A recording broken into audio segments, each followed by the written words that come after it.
இப்போ வந்து ஒரு எலெக்ஷன் கமிஷன் வந்து இந்த எஸ்ஐஆர் சொல்லிட்டு ஒரு ஒரு ஸ்கீம் இது முன்னாடி 2004லயோ 2002லயோ வந்திருக்கு. அதுக்கப்புறம் இப்ப எடுத்துட்டு வராங்க. 20 வருஷத்துக்கு முன்னாடி வந்ததுப்பா. நான் வீட்டுல கூட அந்த எஸ்ஏஆர் பேப்பர்ன்றது அம்மா வச்சிருந்தாங்க. ஏன்னா எல்லாரும் நான் ஃபுல்லா பண்ணணும்னு எடுக்கவே இல்லை. அப்போ நான் பார்த்தேன் 20 வருஷத்துக்கு முன்னாடி வந்திருக்காங்க. அப்போ ஒண்ணு இந்த மாதிரிலாம் ஃபார்ம் எல்லாம் கொடுக்கல.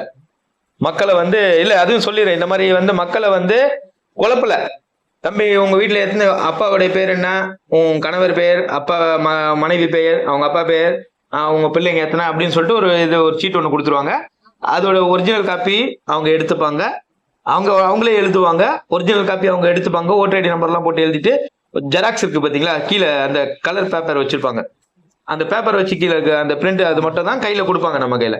இப்ப என்னன்னா ஒரு ஆளுடைய புகைப்படத்தையும் போட்டு, இப்ப எங்க அப்பா இறந்துட்டாரு, உங்க அப்பாவோட ஓட்டர் ஐடி ஒண்ணுன்னு கேக்குறாங்க. உங்க அப்பா எந்த வருஷம் எங்க போட்டாங்க அதுல போட்டிருக்காங்க. எங்க அப்பா இறந்தாரு, நான் வந்து தெளிவா எங்க அப்பா பேரு, எங்க அப்பா இறந்தாருன்னு எழுதி கொடுக்க வேண்டும் சொல்லிட்டேன். இப்ப அவங்க என்ன பண்ணுவாங்க, நீங்க என்ன சொல்லுங்க? அவங்க அப்பா இறந்தாருன்னு எழுதுவாங்களா? இல்ல நான் எங்க அப்பாவோட இறந்துட்டாருன்னா டெத் சர்டிபிகேட் கொடுங்க, எங்க அப்பா ஓட்டு இல்லைன்னு காட்டுவாங்களா? ஒரு மனுஷனை ஏமாத்த இப்ப இதெல்லாம் வந்து யாருடைய வேலை நீங்க சொல்லுங்க? இல்ல இதுதான் நான் சொல்லணும்னு நினைச்சேன். அதாவது திமுகவினர் வந்து பாத்தீங்கன்னா இதை எதிர்க்கிற போது பண்ணிட்டு இன்னைக்கு வீடு வீடா வந்து கொடுக்குறவங்க யாருன்னு பார்த்தா திமுக சேர்ந்த நபர்கள் தான் உடன் வந்து கொடுக்குறாங்க. இல்லப்பா, திமுக காரங்க கொடுக்குறாங்கன்னா என்ன விஷயம்னா, வெளியே பாத்தீங்கன்னா நாங்க எதிர்க்கிறோம், நாங்க போய் மனு போடுறோம். ஐயா அது பயத்துக்காண்டி பண்றாங்க, அவங்க கோர்ட்ல மனு போடுறாங்க. ஐயா இது வந்து அவங்களுக்கு பயம். ஐயா அது வந்து பல்வேறு இடத்துல சொல்லி வந்து இப்ப என்ன பயம், அதாவது திமுக வந்து பாத்தீங்கன்னா பிஜேபி கொண்டு வரத வெளிப்பறவைக்கு, அதாவது பசுந்தோல் போர்த்திய புலின்னு ஒண்ணு பழமொழி சொல்லுவாங்க. அது போல வந்து வெளியே வந்து என்ன காட்டுறாங்கன்னா நாங்க பிஜேபியோட வந்து திமுக வந்து பிஜேபியோட வந்து எதிர்ப்பானவங்க, எதிர்ப்பு எப்ப சொன்னாங்க சொல்லி காட்டிட்டு, ஆனா இங்க இதை யாரா செயல்படுத்துதுன்னு பாத்தீங்கன்னா திமுக. அதுக்கான விண்ணப்பங்களை வீடு தூரம் வந்து கொடுக்குறாங்க. இல்ல அந்த எதிர்ப்பு எப்ப சொன்னாங்க? அண்ணன் ஒரு வாரத்துக்கு முன்னாடி நாங்க இதை எதிர்க்கிறோம், இதுக்கு ஆர்ப்பாட்டம் பண்றோம்னு சொல்லி சொன்னது மறுநாள் நீங்க போஸ்ட் அடிச்சு ஓட்டுறீங்க. ஏன் நீங்க வந்து முதலே அந்த அறிவில் உங்களுக்கு சுய புத்தியே கிடையாதா? யாருக்குமே சுய புத்தி இல்லையா உங்களுக்கு? நீங்க வந்து சுய புத்தி இல்லாதவங்க தானே. அது எஸ்ஆர் பொறுத்தவரைக்கும் பல விமர்சனங்கள் பண்ணிட்டு வந்து சொன்னீங்க. இப்போ பீகார்ல பாத்தீங்கன்னா பீகார் தான் இந்த முதல்ல பண்ணாங்க நினைக்கிறேன்.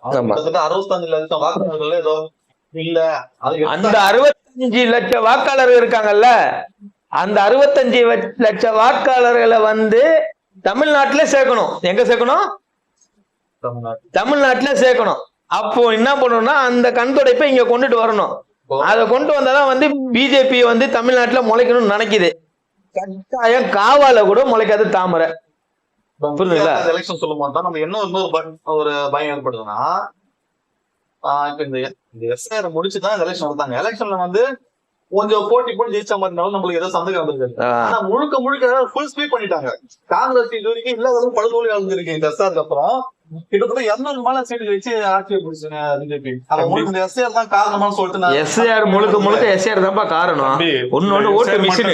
எஸ்ஆர் மட்டும் இல்ல, பிஜேபி 3 முறை ஆட்சியில அதிகாரத்துல இருக்காங்கன்னா அது மக்களோட பெரும் ஆதரவுல இருக்காங்க நீங்க நினைக்கிறீங்களா? அது உண்மை நீங்க நம்புறீங்களா? அதெல்லாம் உண்மை இல்லப்பா. இல்ல, பெரும் வளர்ச்சி பெற்ற நாடுகளே இன்னைக்கு இஎம் கைவிட்டுட்டு வாக்குமுறைக்கு வரும்போது இங்க ஏன் இந்தியால ஏன் வரமாட்டாங்க? பயம். ஏன்னா வந்தா தோத்துருவாங்கப்பா. தெரியும், அவங்களுக்கு தெரியும். இப்ப இது வரைக்கும் வந்து மக்கள் என்ன பிஜேபி ஆதரிச்சிருக்காங்க. நீங்க வேணா தமிழ்நாட்டுல கூட சரி, நீங்க தமிழ்நாடு விடுங்க, இங்க இருக்கிற வட மாநிலத்தவரை நான் நிறைய பேரை நான் கேட்டிருக்கேன். மோடி போது அவர்கள் வந்து நோன்றாங்க. அப்ப அந்த அளவுக்கு வந்து அவருக்கான எதிர்ப்பு இருக்கு. இவங்க முழுக்க இது போன்ற இந்த எஸ்ஐஆர், இந்த இவிஎம் படி வாக்குகளை இந்த மாதிரி முறைகேடான முறையில தான் இவங்க வெல்றாங்க. இது நான் அடிச்சு கூறுவேன். அப்ப தேர்தல் கமிஷன் வேடிக்கை பாக்குறது சொல்றீங்களா? தேர்தல் கமிஷன் வந்து எங்க வேடிக்கை பாக்குது? அவங்களுக்கு ஆள் அதிகாரி இருக்கு. இப்போ பீகார்ல தேர்தல் நடக்குது. பிரதமர் யாரு இருக்கா பீகார்ல தேர்தல்? இப்ப பிரதமர் வேட்பாளர் யாரு? பிரதமரா இருக்கிறது யாரு? அப்போ தேர்தல் கமிஷன் யாரு கீழே இருக்கு? ஐயா மோடி கிட்ட தான் இருக்கு. பொது கமிஷன் எல்லாம் கிடையாது, கவர்மெண்ட் கீழே தானே இருக்கு, மத்திய அரசு கீழே தானே இருக்கு. அப்போ அவங்களுக்காக இவங்க பயப்படுவாங்களா இல்ல துணிஞ்சு செய்வாங்களா? அப்ப இவங்களுக்கு இல்ல, அதிகாரம் ஒருத்தர் கையில இருக்கும் போது தேர்தல் கமிஷன் எப்படி செய்யும்? இல்லாத போதே ஒரு சிலருக்கு சார்ந்து செய்யறாங்க போது உண்மையில நேர்மையா ஒரு சில தேர்தல்கள் நடக்குது. ஒரு சில தேர்தல் அதிகாரிகள் வந்து நேர்மையானவர்களும் இருக்கிறார்கள். ஆனால் அவர்களை இந்த பாஜக அரசு பணிமாறுதல்களோ இது போன்று செய்து அவர்களுக்கு தேவையானவர்களுக்கே பதவிகளை கொடுத்து இது போன்ற இனத்தரமான வேலைகளை மத்திய அரசு செய்து கொண்டு இருக்கிறது. அந்த இதுதான் அதேதான் அந்த இப்போ அங்க வந்து எஸ்ஐஆருக்கு அப்புறம் இந்த மாதிரி ஒரு பெரிய விஷயம் இருக்கு. இப்ப இங்க வந்து எஸ்ஐஆர் நடந்துகிட்டு இருக்கு. நம்ம என்னதான் நம்ம கோர்ட்ல கேஸ் போட்டு டிஎம்கே கேஸ் போட்டாங்க, எல்லா கட்சியும் ஆர்ப்பாட்டம் பண்ணாலும் இதை நம்ம பாதி கிட்டத்தட்ட பாதி பேருக்கு ஃபார்மே கொடுத்து முடிச்சுட்டாங்க. இப்போ அடுத்த வருடம் நான் 5 மாசத்துல 4 மாசம் எலெக்ஷன் வரப்போகுது. அங்க நடந்த மாதிரி இங்க வந்து பிஜேபி வந்து ஆட்சி பண்ணிட்ட மாதிரி பிஜேபி ஒருபோதும் வராது. என்னன்னா ஒரு சில தொகுதிகளில் வந்து பாத்தீங்கன்னா அவர்கள் வென்றார் போல் காட்டுவார்கள். காரணம் வந்து பாத்தீங்கன்னா இந்திக்காரர்களை இந்திய திணிச்சாதான்ற போல இந்திக்காரனை திணிக்கிற ஒரு பிம்பத்தை வந்து இங்க ஏற்படுத்தி இருக்காங்க. அப்போ வந்து இப்ப கோவையில வானதி சீனிவாசன் அவங்க வென்றதுக்கு காரணம் அங்க இருக்கிற வட மாநிலத்தவர்கள் தான். நாளுக்கு நாள் வட மாநிலத்தவர்கள் வந்து குடியேற்றம் வர்றாங்கன்றத வந்து ஒரு பிம்பத்தையே காட்டுறாங்க. அதாவது அதிகமா வராங்க. அப்போ உளவியாவே வந்து இங்க வந்து என்னன்னா தமிழ்நாட்டுல வந்து வட மாநில அவர்கள் அதிகமா இருக்காங்கன்றத விட அதிகமா இருப்பதாக ஒரு உளவியலா வந்து மக்கள் மத்தியில வந்து கொண்டு போறாங்க. இப்ப நம்ம நினைப்போம்ல இந்த இடத்துல அவங்க ஜெயிச்சிட்டாங்களா, ஆமா அங்கதான் அவ்வளவு வட மாநிலத்தவர் வந்து வேலை செய்யறாங்க, அப்ப ஜெயிச்சிருப்பாங்க, நம்மளே உளவியலா நம்மள கொண்டு போறாங்க. இதுதான் வந்து பாஜக வேலை. ஒரு இன்ஸ்டால காணொலி எல்லாம் பாத்திருக்கீங்களா? ஒரு இன்ஸ்டால காணொலி எல்லாம் அப்ப என்ன போடுறாங்கன்னா சீமானன போட்டோ காட்டுறாங்க. இந்திக்காரன் என்ன சொல்றான், என்ன சொல்றான், சீமான் வெரி டேஞ்சரஸ் சொல்லுது. அப்ப வந்து பயத்தை யார் கொடுக்கறது? சீமான் என்ன கொடுக்கறாரு. அப்ப அந்த பயம் யாருக்கு வருது? பிஜேபிக்கு. நல்லா புரியுதுங்களா? அப்ப இந்திக்காரனை உள்ள கொண்டு வரணும். அவனுக்கு முழுசா வந்து சீமான்னா யாருன்றது ஃபுல்லா தெரிஞ்சு போச்சு. பிஜேபி எதிர்க்கிறவரு சீமான்.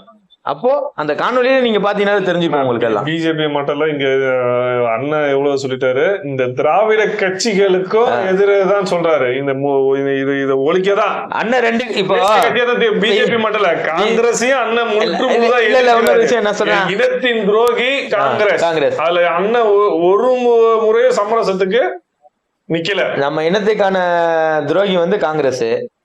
நம்ம இடத்துல சொல்றேன் அண்ணன் வந்து ரெண்டு பேரும் இல்ல இனத்துக்கு எதிராக இவர்கள் இருவருமே இனத்திற்கு எதிரான திட்டங்களை கொண்டு வருவதால அவர்களை முற்றுமுழுதான் எதிர்க்க. முதல்ல பிஜேபி வந்து ஒரு நல்ல காரியம் பண்ணாங்கன்னு எல்லாரும் நினைப்பாங்க. என்ன பண்ணாங்க? 2000 நோட்டை மாத்தினாங்க. 1000 நோட்ல இருந்து 2000 நோட்டுக்கு வந்தாங்க. எதுக்கு 1000 நோட்ல இருந்து 2000 நோட்டுக்கு வந்தாங்க? அவனுக்கு எவ்வளவு பணத்தை திருட முடியுமோ வைக்கிறதுக்கு இடம்.